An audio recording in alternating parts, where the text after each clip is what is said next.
근처에 또 우리 같이 기도하는 거 너무 큰 기쁨입니다. 또 여러모로 기도할 제목이 많은데 우리 오늘도 하나님 앞에 간절히 나가도록 합시다. 요한복음 3장 16절부터 30절입니다. 우리 너무 잘 아는 구절이죠.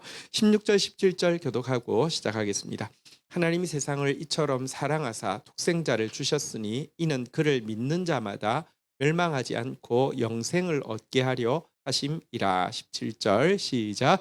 하나님이 그 아들을 세상에 보내신 것은 세상을 심판하려 하심이 아니요 그로 말미암아 세상이 구원을 받게 하려 하심이라. 아멘. 네.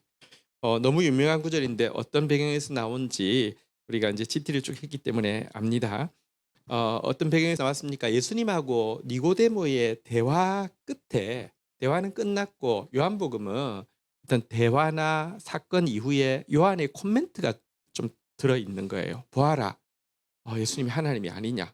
보아라, 예수님 속에 빛이 있지 않느냐. 보아라, 사람들은 예수님을 모르지 않느냐. 뭐 이제 이런 식의 코멘트를 계속 하는 거거든요. 그래서 이건 요한이 사도 요한이 남긴 코멘트인데요. 무슨 대화 끝에 남긴 코멘트입니까? 예수님이 니고데모에게 땅의 일에 대해서도 이야기했고요. 하늘의 일에 대해서도 이야기했죠. 땅의 일이라는 건 구원을 위해서 인간이 해야 될 일에 대한 가르침을 주셨죠. 무엇이었습니까? 물과 성령으로 세례받는 것이죠. 그러니까 물세례 회개하는 것이고요. 회개만으로 우리가 온전히 변할 수 없어요. 성령이 오셔야 되죠. 그래서 정말 회개하고 그냥 뭐 회개한 것으로 만족하는 것이 아니라 더 온전해지기 위해서 진짜 그 성령께서 불로 나를 태워주시도록 변화되어지도록, 그러니까 물로 씻는 정도로 아니라 불로 태워달라고 간구하는 것이 성령을 구하는 거잖아요. 그죠? 이거 땅의 일인데 그렇게 하면 하늘의 일을 하나님이 하실 것이다. 구원을 위한 하나님의 일을 소개하면서 하늘의 일이 무엇입니까?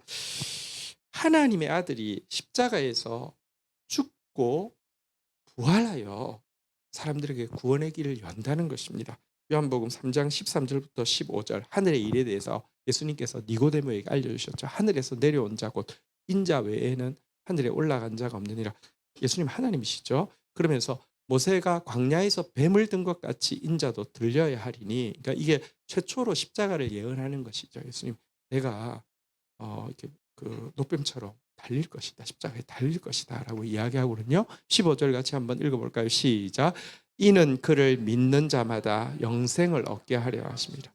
내의 죽음으로 믿는 자마다 영생을, 하나님과 영원한 사랑을 나누는 이 그 일을 주려 한다. 이게 하나님이 가지고 계신 구원을 위한 일이다. 이렇게 이야기했습니다. 그러면서 사람의 일도 잘 못 받아들이는데, 그러니까 회개와 성령이 뭐지? 막 율법 선생인데도 그러고 있는데, 이 하나님의 일, 사실은 이제 우리가 인간 편에서 예를 들면 회개해야지 된다, 뭐 이런 거는 그래도 좀 알 수 있잖아요, 그죠? 회개가 온전치 않기 때문에 성령이 우리를 사로잡고 진짜 이렇게 새 사람 만들어야 된다. 그까지는 사실 이해할 수 있지만 하나님이 이 비천한 인간을 구원하기 위해서 하나님을 죽이고 매달아서 구원을 준다는 게 참 정말 이해할 수 없는 일인데요. 저는 그게 하나님의 방법입니다. 이 대화 끝에 우리 16절 우리 다시 한번 같이 읽어볼까요? 시작.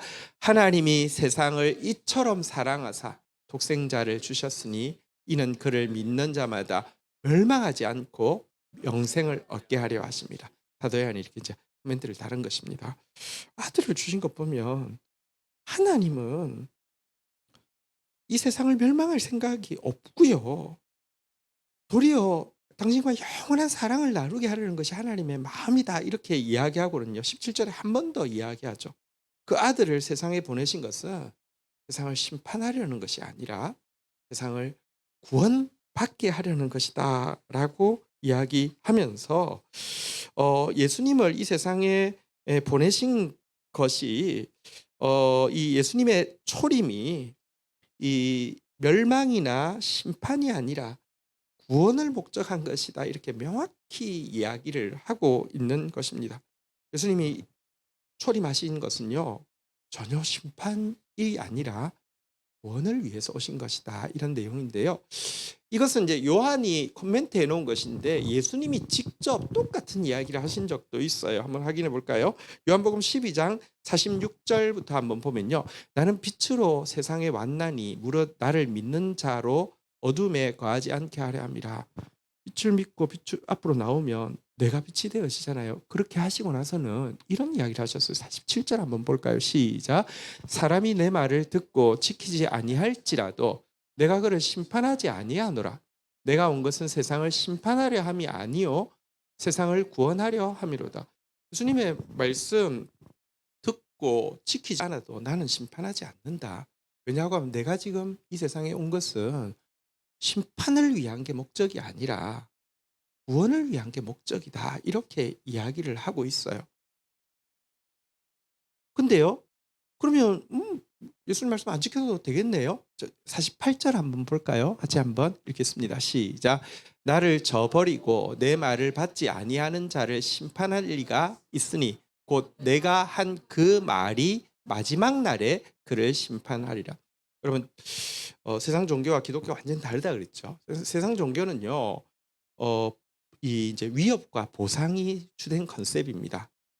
이제 뭐 이렇게 무속이나 이단들은 더 나아가서요. 공포와 그다음에 탐욕으로 이렇게 나오는 것이죠. 근데 예수님이 무슨 말씀하셨는데 안 지켜 너 죽어 이게 아닙니다. 예수님 심판을 위해서 오신 게 아니라 구원을 위해서 오셨습니다. 인격적으로 말씀하실 뿐입니다. 그런데 여러분 내 말 받지 않은 자들 마지막 날에 무엇이 심판하느냐? 예수님 말씀이 심판한다는 것입니다. 말씀이 사실은 생명의 길을 주었기 때문에 그 말씀 받아들이지 않는 게 심판인 거예요. 어쨌든 예수님은 이렇게 초림의 목적이 심판이 아니라 구원이라는 것을 명확히 하셨습니다. 여러분 사실 세상이 예수님 초림하실 때는 아직 덜 더러워서 심판하기에 아까워서 주님이 심판 안 하고 구원을 이야기할까요? 아니요. 그 당시도 정말 더러웠어요. 근데 심판이 아니라 구원을 위해서 왔다. 나는 심판하지 않는다. 계속 예수님이 이렇게 이야기하시고 하나님도 이렇게 이야기하시는데요. 사실 이 같은 그 심판이 아니라 구원이라는 메시지가 우리한테 위로가 되기도 하고요. 시험이 되기도 합니다. 나한테 적용할 때는 너무 위로가 되죠. 하나님 심판 안 한대. 구원한대. 근데 남을 향해서는요. 보면 너무 화가 납니다. 아니 이런 세상을 심판을 안 하고 이게 뭐예요? 막 이렇게 되는 때가 많습니다. 대표적인 인물이 세례 요한이죠. 세례 요한이 나중에 옥에 이제 지금은 아직 옥에 갇히기 전인데요. 나중에 옥에 갇히잖아요. 옥에 갇혔을 때 제자를 보내어서 이렇게 예수님께 묻죠. 누가복음 7장 19절에 보면요. 한번 같이 읽어볼까요? 시작. 요한이 그 제자 중 둘을 불러 주께 보내어 이르되 오실 그이가 당신이오니까 우리가 다른 일을 기다리오리까 하라 하매. 당신이 오실 메시아 맞습니까? 혹시 우리 잘못 본 거 아닙니까? 우리 다른 분 기다려야 되는 거 아닙니까? 라고 제자를 보내어서 예수님한테 직접 물어보라고 이야기했어요. 감옥에서. 이거 무슨 일입니까? 여러분 사실 예수님 때문에 실족한 사람들이 많아요. 초창기에 이스라엘 백성들 예수님 열광했어요. 심지어 마지막으로 예수님이 예루살렘 입성했을 때 거의 대부분의 사람들이 나와서 막 호산나를 외쳤어요. 호산나는 지금 구원하소서라는 뜻이에요. 이제 바리새인들하고 대제사장들이 끝났다. 우리는 끝이다라고 이야기할 정도로 온 세상이 그를 따른다라고 이야기할 정도였어요. 그런데 그들이 예수께 기대한 것은 예수가 정치적 메시아가 되어서 당장에 이스라엘을 온 세계 위에 뛰어나게 하는 것이 목적이었는데 예수님 자꾸 엄한 소리 하니까 호산나 외치던 사람들이 다 저를 십자가에 못 박으소서 이렇게 변했어요. 실족한 것이죠. 세례 요한은 정치적 메시아를 기대한 것이 아닙니다. 세례 요한은요. 이 악한 세상, 이 부정한 세상, 이 세례 요한의 메시지가 무엇이에요? 회개하라 천국이 가까웠느니라. 도끼가 이미 나무 뿌리에 놓여 있으니 회개하지 않는 자마다 찍혀 불에 던지우리라. 적극적인 불심판을 통해서 이 악한 세상을 소멸하고 진짜 공의와 정의의 하나님 나라가 세워지기를 희망하고 목숨 걸고 그 일을 했는데, 여러분, 그리고 또 여러분 세례요한 한번 생각해 보십시오. 자라는 과정부터 이제 여러분, 세례요한이 뭐 먹고 자랐다고요? 메뚜기와 석청. 근데 사실 이제 메뚜기가 뭐냐고 하면 지엽 열매예요. 지엽 열매가 우리 여러분 저기 그 이 옛날에 등나무 같은 데 보면 이제 완두콩 이게 크잖아요. 그죠? 그리고 약간 이렇게 휘어져 있잖아요. 그죠? 이 지엽 열매가 꼭 그런 식 안에 들어가 있는 거예요. 그래서 이게 좀 메뚜기 같이 생겨서 이게 그냥 메뚜기라고 부르는 거예요. 그래서 지엽 열매와 석청을 먹었다는 뜻입니다. 지엽 열매 누가 먹으려고 했는데 돼지가 못 먹겠어요? 탕자 비유해 보면 지엽 열매로라도 배를 채우려고 하는데 못 먹게 했던 그 대표적인 박한 음식이 지엽 열매인데 그거 먹었어요. 재밌는 것은 지엽 열매를 지난번에 한번 가져오려고 했는데 지엽 열매는 신기하게요. 크기가 똑같아요. 무게도 똑같아요. 0.2g.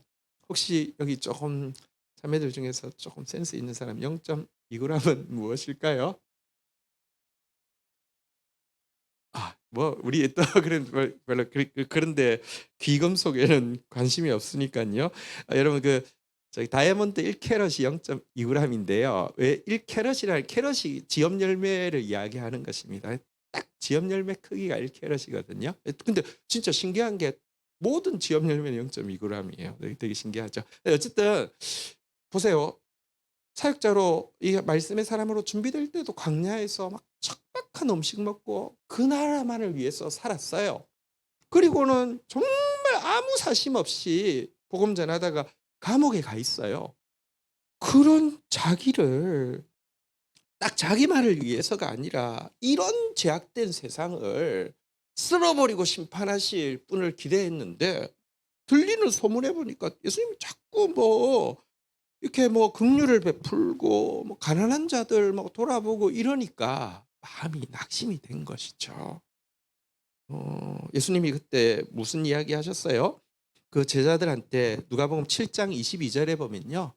한번 볼까요? 예수님이 대답입니다. 같이 읽겠습니다. 시작. 예수께서 대답하여 이르시되 너희가 가서 보고 들은 것을 요한에게 알리되 맹인이 보며 못 걷는 사람이 걸으며 나병 환자가 깨끗함을 받으며 피먹는 사람이 들으며 죽은 자가 살아나며 가난한 자에게 복음이 전파된다 하라. 너희가 보고 들은 것 전해라고 하면서 6가지 일을 이야기했어요. 맹인이 보고 못 걷는 사람이 걷고 나병 환자가 깨끗함 받고 못 듣는 자가 듣고 죽은 자가 살고 가난한 자가 복음을 받는 것. 사실 이게 이사야서에 보면 메시아가 와서 행할 일 6가지 표적을 이야기하는데 그 표적이에요. 보십시오.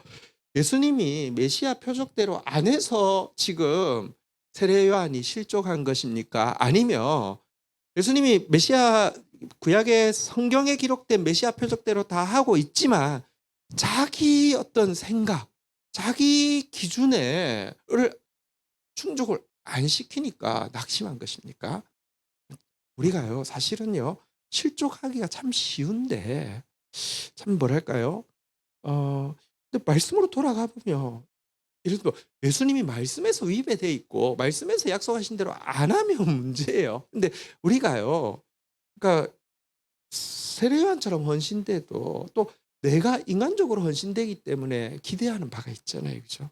그게 안 채워지니까 너무 실망이 되어서 오실 그입니까? 다른 분을 기다릴까요? 이렇게 이야기한 것이죠. 이 이야기하고 예수님께서 23절에, 그러니까 이것은 아마 그러니까 격려하기 위해서 다시 힘내라고 그랬던 것 같아요. 같이 한번 읽어볼까요? 시작.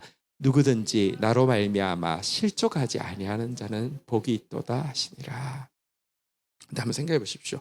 솔직히 세례 요한도 악한 세상을 보면서 이렇게 쓸어버려야 돼라고 생각했는데 하나님은 눈이 정결하셔서 죄를 참지 못하시는 분인데 하나님이야말로 이 세상을 더 쓸어버리고 싶지 않겠습니까?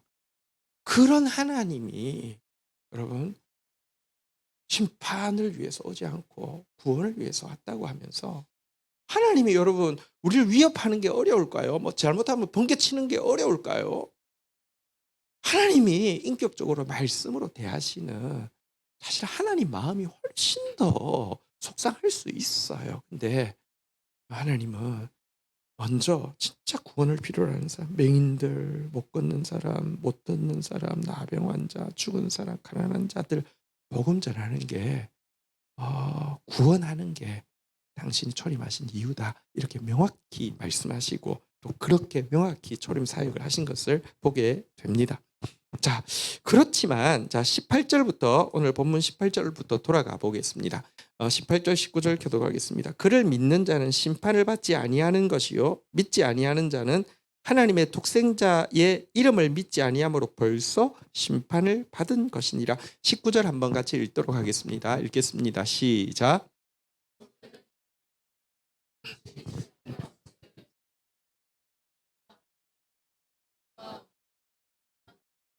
자, 그런데 여러분 심판하러 온 게 아니라 구원하러 왔다는 이 말이 여러분 초림의 목적이 우선순위가 심판이 아니라 구원에 있다는 말이지 결국 하나님이 심판하지 않는다는 말 아닙니다. 사실 요한복음 3장 16절을 버스에 딱 붙이고는 그 밑에다가 이렇게 더 크게 나는 자기가 지은 세상을 심판하는 하나님을 믿지 않습니다라고 이게 뭐 버스 광고를 영국 같은 데 이렇게 막 하고 다니거든요. 요한복음 3장 16절 붙이고 여러분 하나님의 말씀은요. 지금은 심판이 아니라 구원에 내 마음이 있다는 것을 분명히 이야기하고 있지만 심판이 없음을 이야기하는 게 아닙니다. 재림 때 주님이 하시는 일은요. 구원이 더 이상 구원이 아니라 심판입니다. 전혀 기회가 없습니다. 그리고 그 심판은 엄청 두려울 것입니다. 지금 하나님 두려운 줄 모르고요. 무슨 하나님 까불면 죽어 뭐 이런 소리 해도 멀쩡하죠. 그날 얼마나 두려울지 아십니까? 요한계시록 20장 11절부터 15절에 보면요. 내가 크고 흰 보좌와 그 위에 앉으신 이를 본 예수님이시죠. 심판주. 땅과 하늘이 그 앞에서 피하여 간데 없더라. 땅도 하늘도 심판주로 서신 예수님 앞에서 너무 무서워서 감히 그 앞에 설 수 없을 정도로 두렵다. 이런 이야기입니다. 12절부터 한번 볼까요? 또 내가 보니 죽은 자들 이 큰 자나 작은 자나 그 보좌 앞에 서 있는데 책들이 펴 있고 또 다른 책이 펴 있으니 곧 생명책이라. 죽은 자들이 자기 행위에 따라 책들에 기록된 대로 심판을 받으니. 13절 읽겠습니다. 시작. 바다가 그 가운데에서 죽은 자들을 내주고 또 사망과 음부도 그 가운데서 죽은 자들을 내주매 각 사람이 자기 행위대로 심판을 받고. 14절이요. 제가 읽습니다. 사망과 음부도 불못에 던져지니 이것은 둘째 사망 곧 불못이라. 15절 같이 읽겠습니다. 시작. 누구든지 생명책에 기록되지 못한 자는 불못에 던져지더라. 마지막 예수님의 재림 때는요. 구원 더 이상 구원하러 오시는 것이 아닙니다. 구원의 방 길도 없습니다. 하나님이 자기 아들을 죽이시면서 열어놓으신 구원의 길 외에는 구원의 길이 없습니다. 그리고 그러면서 주신 구원의 기회 외에는 구원의 기회가 더 이상 없습니다. 그래서 재림 때는 구원이 아니라 심판입니다. 그런데 초림 때에도요 마찬가지라고 지금 이야기하는 게 18절 19절의 내용입니다. 18절 보시면요. 예수님을 거부하는 것 자체는요. 사실 이제 이미 심판을 받는 것인데 왜 심판을 받는 것입니까? 19절에 보니까요. 그가 빛으로 오셨는데 자기 행위가 악하니까 빛보다 어둠을 더 사랑한 것이라고. 그래서 빛보다 어둠을 더 사랑했으니 심판이다라고 이야기를 합니다. 어떤 분이 천국과 지옥을 갔는데 천국과 지옥의 차이가 한 곳은 빛이고 한 곳은 어둠인데 여러분 내가 어디로 가는지를 어떻게 정하느냐고 하면 자기가 견딜 수 있는 빛까지 가는 거예요. 여러분 정말 의롭게 산 사람은요. 주님 바로 곁에 그 빛까지 가도 너무 자연스럽고 그러니까 너무 집처럼 느껴지면 거기에요. 근데 이제 삼청천이 있으면 그러니까 일청천에는 가면 좀 그 불가능한 것처럼 너무 안해서 좀 힘들어. 그러면 이청천을 갈 수 있고요. 삼청천을 갈 수 있고 지옥도 마찬가지입니다. 거기서부터 멀어지는데요. 살갗이 탈 것 같아서 그러니까 어두운 빛이 조금도 없는 정도로 계속 내려가는 거죠.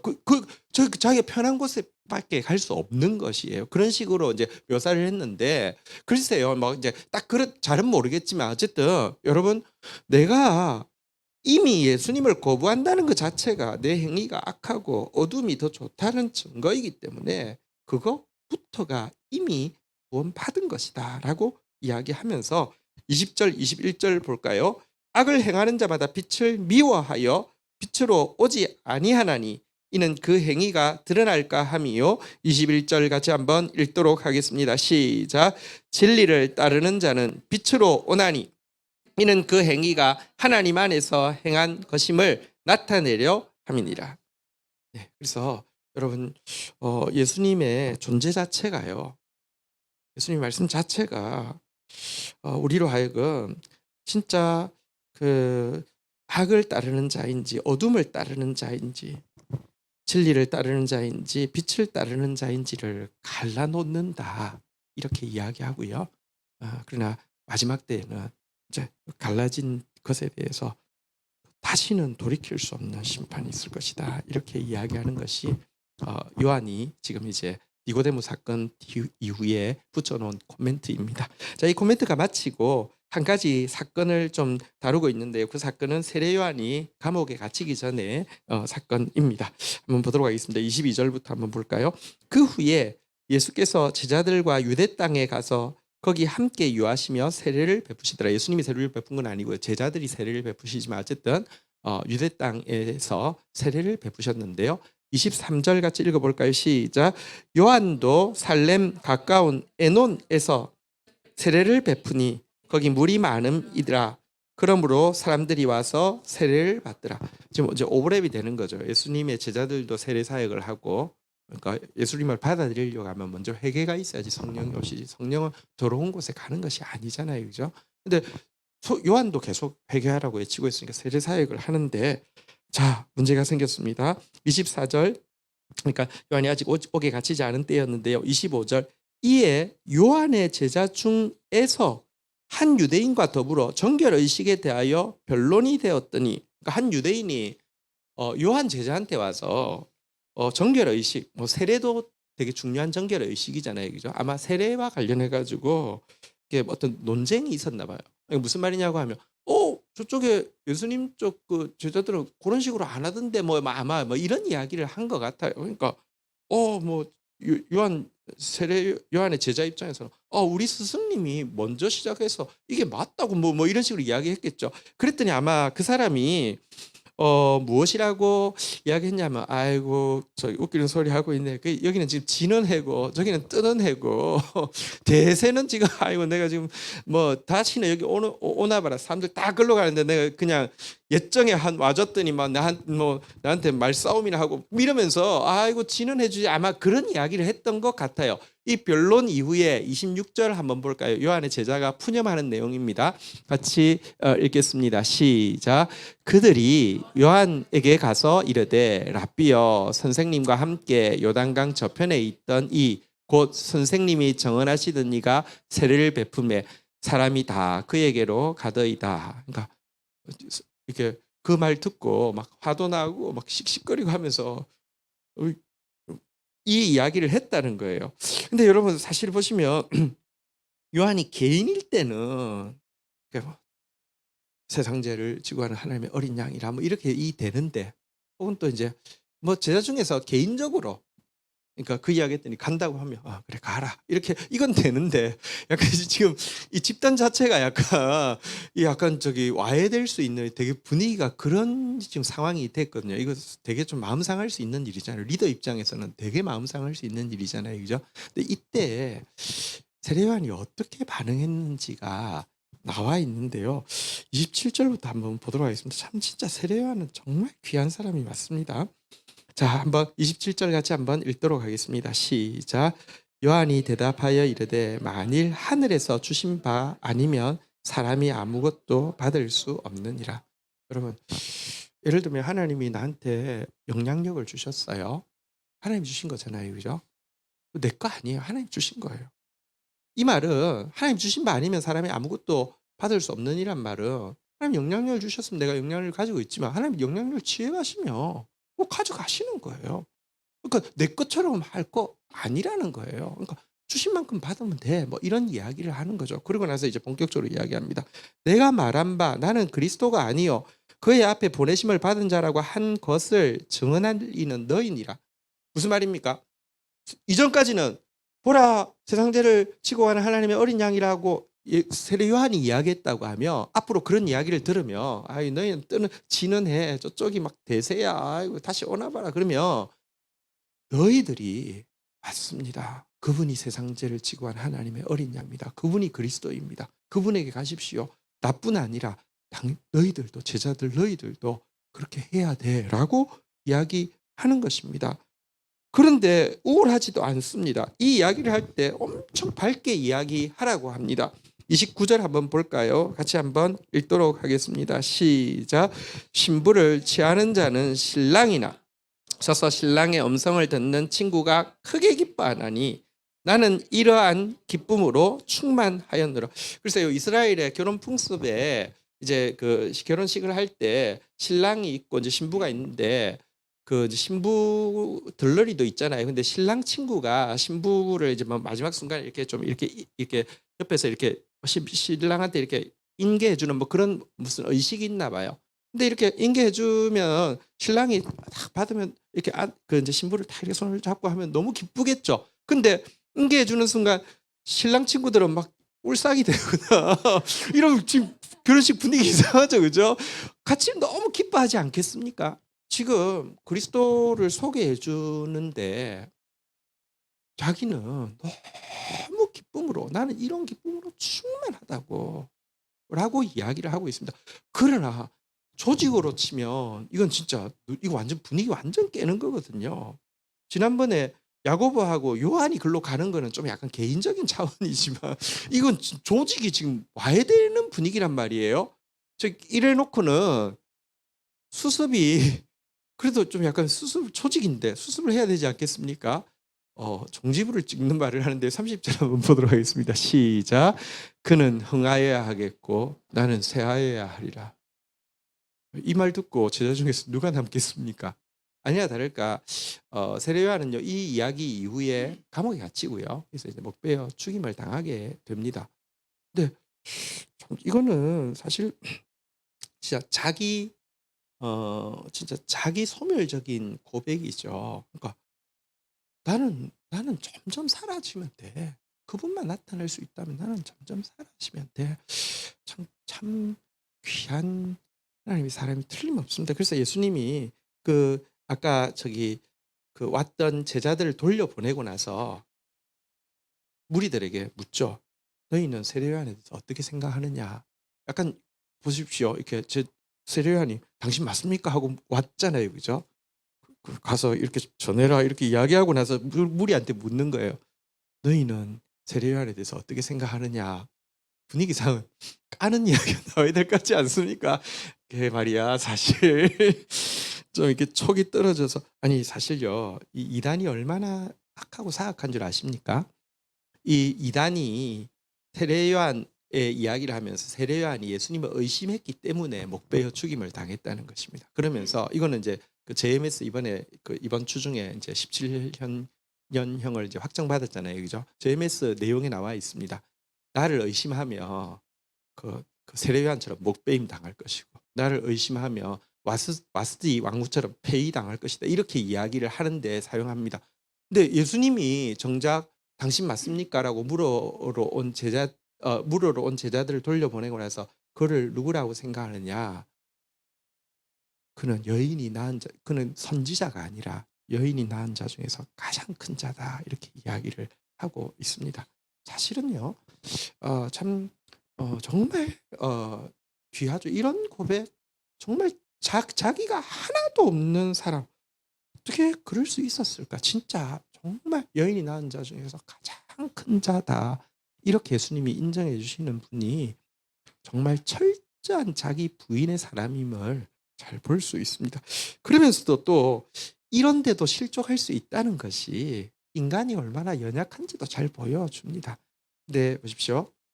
세례 요한이 귀한 것은 그래서 이 이야기를 예수님이 이제 돌려보냈잖아요. 그죠? 이걸 듣고 실족했을까요? 회복되었을까요? 회복되었죠. 그러니까 여러분 우리가 어 예수님한테도 막 서운할 때 있어요. 스스로 막 실족할 때도 있어요. 근데 주님 앞에 나오면 주님의 말씀을 다시 들어보면 회복됩니다. 왜냐하면 그분 진리니까요. 그래서 실족하는 일이 없을 수는 없습니다. 그러나 그때도 주님 앞에 나오고요. 그리고 특별히 주님이 우리를 실족시키시는 것이 마치 여러분 요나가 실족했잖아요. 그죠? 왜 실족했습니까? 주님이 너무 사랑이 많아서 너무하잖아. 이건 너무하잖아. 이렇게 하면서 실족했었잖아요. 그죠? 근데 주님의 사랑이 너무 많다는 게 얼마나 대단한 일인지 모릅니다. 내가 이 자리에 서 있을 수 있는 것도 주님의 사랑 때문에 서 있지. 주님이 조금이라도 사랑보다 공의가 조금이라도 더 많았다고 하면 주님의 시간이 구원의 시간보다 심판의 시간이 조금만 더 길었다고 하면 나 없습니다. 나 죽습니다. 나는 안 됩니다. 그 사랑이 우리의 소망입니다. 그리고 올해도 우리가 좋은 것을 아끼지 아니하시리라. 하나님 어떻게 하실지 기대도 많이 되지만 사실 그 근거가 어디 있냐고 하면 그분의 사랑이 있습니다. 우리의 공로에 있는 것 아닙니다. 우리 그 사랑을 함께 찬양하며 또 그분 앞에 나가도록 합시다. 자리에서 일어서시겠습니다.